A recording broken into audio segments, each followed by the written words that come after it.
My name is Mary. I work for a company. My performance there was recognized boss. I was told to be the most capable person among my peers. On the other hand, there was a colleague who couldn't do his job at all. That's John, who later became my husk. He had a lot of enthusiasm for his work, but he really wasn't capable. Lofthouse counseled him. In the process, we grew closer. He started going out for dinner. One day, John asked me to go out with him on a usual date. "What is your name?" Mary, will you be my girlfriend? I had come to have feelings for him, so I said I would be happy to. Since then, we have been going out, and sometimes I counseled him about. He became an irreplaceable part of my. We decided to get married in no time. After greeting my parents, we headed to my in-laws' house to greet them. When I arrived at my in-laws, my mother-in-law and sister-in-law, who lived in the same house, greeted me with smiles. Mary, welcome. John told me all about you.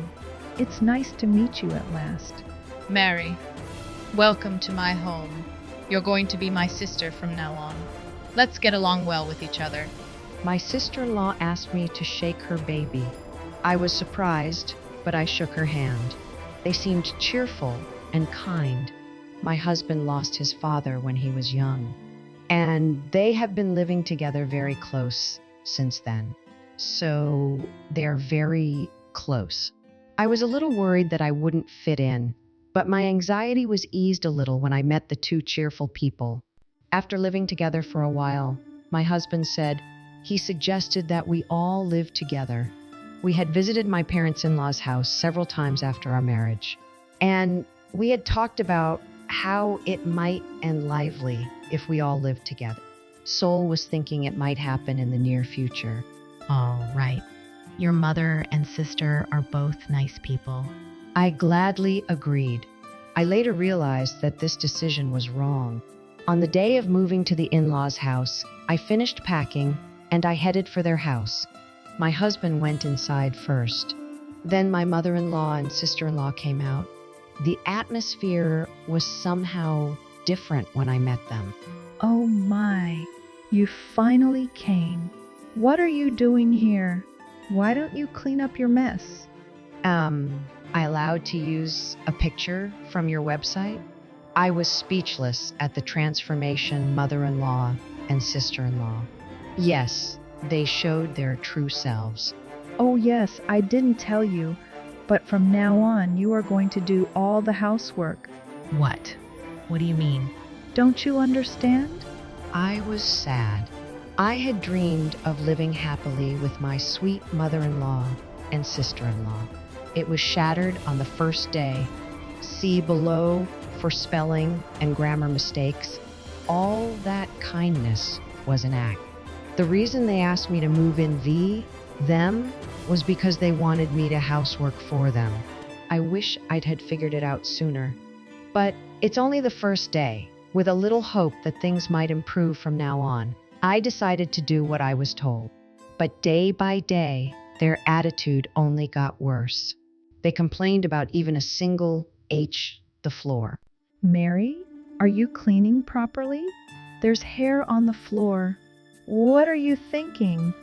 Always leaving the housework half done? And a work?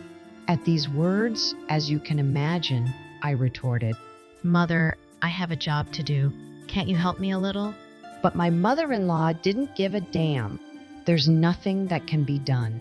As for my sister-in-law, she seems to be working until noon.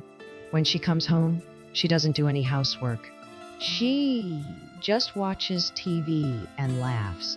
It talked to my husband about it, but he said, They both work so hard, so why don't you make it a little easier for both of them? You come home earlier than I sometimes do, so help me then. I'm a man. So what? I don't understand why my husband is so. I stopped talking back, and from then on, I would get up early to finish my chores so they wouldn't come back, and then I would go to work. Lonely sleeps only 3 hours a night, but couldn't let that interfere with my work, so I tried hard. But then, as if to push me over the edge, my mother-in-law said something like this. Hey, Mary. John told me about this. Is it true that you get paid more than John? You know that I lived on a pension, right? My body is getting weak and I have to go to the hospital. It's not enough. I'm hoping you can help me with about $2,000 a month. $2,000? Mother, that's impossible. I'm putting some money into this house for living expenses. That's not enough. That's why I'm here telling you. Please work more and bring in more money. When I was at a loss for an answer, my sister-in-law, who was listening to the conversation, intervened and said, That's right. You should work more to help us. We are a family. She said something like that to me. I was so weak from lack of sleep that I didn't have the strength to talk back. I reluctantly agreed. I can't wait to get out of this life. My husband is not on my side at all. I think I'm going to go crazy if I don't do something. As my mother-in-law said earlier, I make more money than my husband. Even if we got divorced, I can live on my own. But I don't want to just walk away. I want to do something to get back at them. That's what I was thinking. After a while, my sister-in-law was getting married. She met him at a party and they hit it. 3 months later, they were going to a wedding. I had zero interest in celebrating it, but I came up with a plan and eagerly awaited the wedding day. My plan was to give a speech at my sister-in-law's wedding and revealed everything they did to me in my speech. I thought it would be a great chance for revenge, as the guests would include friends of my sister-in-law and relatives of the groom. And on the day of the wedding, the ceremony went off without a hitch, and then came the wedding party. My sister-in-law is smiling happily in her dress. I wonder how long that smile will last. Cake-cutting ceremony. After the friends had finished their speeches, it was time for the bride and the groom to read out their letters to their parents. At this point, the McMaid made an announcement. We have a surprise. It's a speech from the bride's relative, Mary. My sister-in-law is so excited that she, What is it? with a grin on her face, she said, I'm ready to go. I took a deep breath, and it was time for war. It took the microphone from the mech, put on a big smile, and began to speak. To the groom and to the bride, congratulations on your marriage. My name is Mary, sister-in-law of the bride, Sarah. Sarah has helped me a lot in the past, so I wanted to take this opportunity to thank her for all she has done for me. Please listen to my story. There was a round of applause from the guests. I married Sarah's younger brother, John, and we all lived together in my in-laws' house with Sarah and John's mom. Before moving in together, Mom and Sarah were very kind and very nice to each other. I was looking forward to living with them. However, from the first day of living together, their attitude suddenly changed. They began to force me to do all the housework. The guests began to murmur, but I kept going. And they also started to pick on me about the housework every day. I was working so hard that I had to cut down on my sleeping hour. I did all the housework perfectly. They told me that since I get paid more than my husband, I should give them $2,000 a month. When I refused, they told me to work harder and earn more money. Then I took out my smartphone and put it close to the microphone. Here is the proof. And play the audio between my mother-in-law and sister-in-law that I had recorded. I could see my mother-in-law and sister-in-law's faces turn pale at once. At the same time, I felt my heart lighten. The triumph of technology. I hear the sound of civilization opening. Then, when I had finished playing the recording, I said, I did tell my husband about this, but he was indifferent and didn't take it seriously. These people are demons. I can't take it anymore.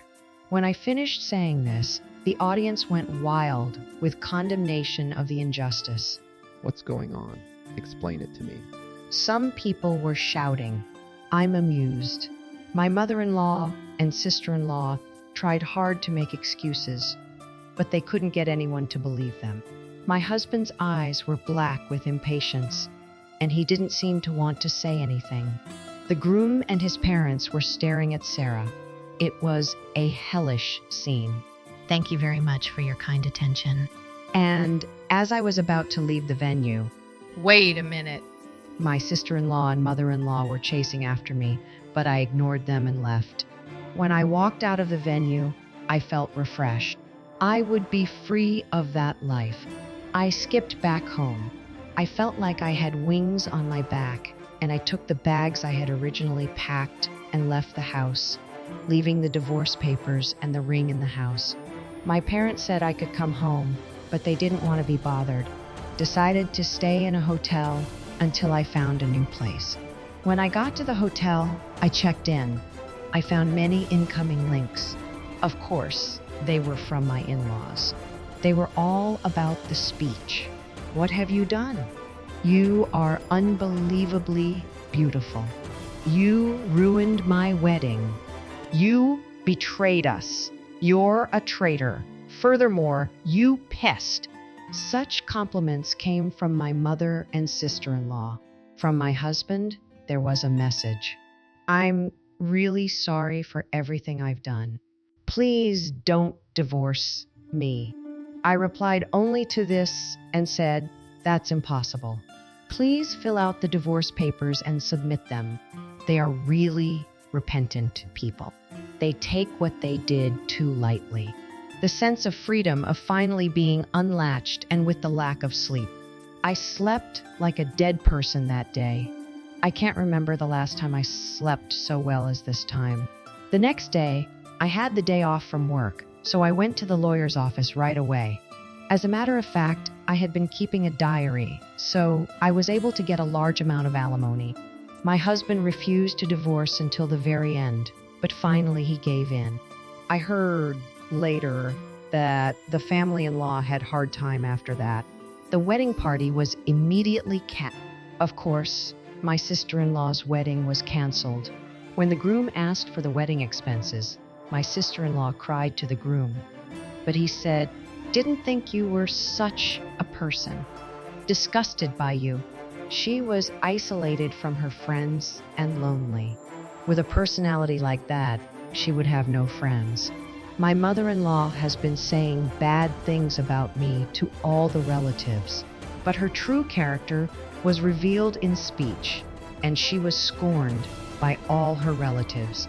She had been acting like a good person to the people around her. So I hear she's very torn now. She deserves it. She was using the money she got from me to get all kinds of beauty treatments, etc. But she can no longer do that, and now she has aged so much that you can't even tell if it's her. My ex-husband invited some people from his company to the wedding. I guess that's how the story got out to the company.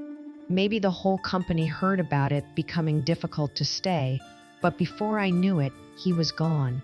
I guess the company didn't stop him he wasn't good at his job in the first. I received words of sympathy from my friends. My ex-family-in-law could no longer stay in the area. The three of them moved to a court. Still a close family after all. As for me, I got a promotion at work. I moved into a nice apartment. It's too comfortable. I've been able to get a lot of sleep, and my physical condition has improved. I've been able to perform better at one than ever before. I guess hard work doesn't betray you. Sometimes when I go back to my para house, they tell me that they hope I are a decent person. I just say yes and let it slide. I'm happy now with my job, taking a break from love and working hard at my job. I'd like to buy myself a treat once in a while or pay for my parents to travel. I've had a lot of bad experiences, but I think I've learned a lot from it. Next time I have a chance to meet someone, I don't want to go through the same thing again. I want to learn how to distinguish between good people and bad people.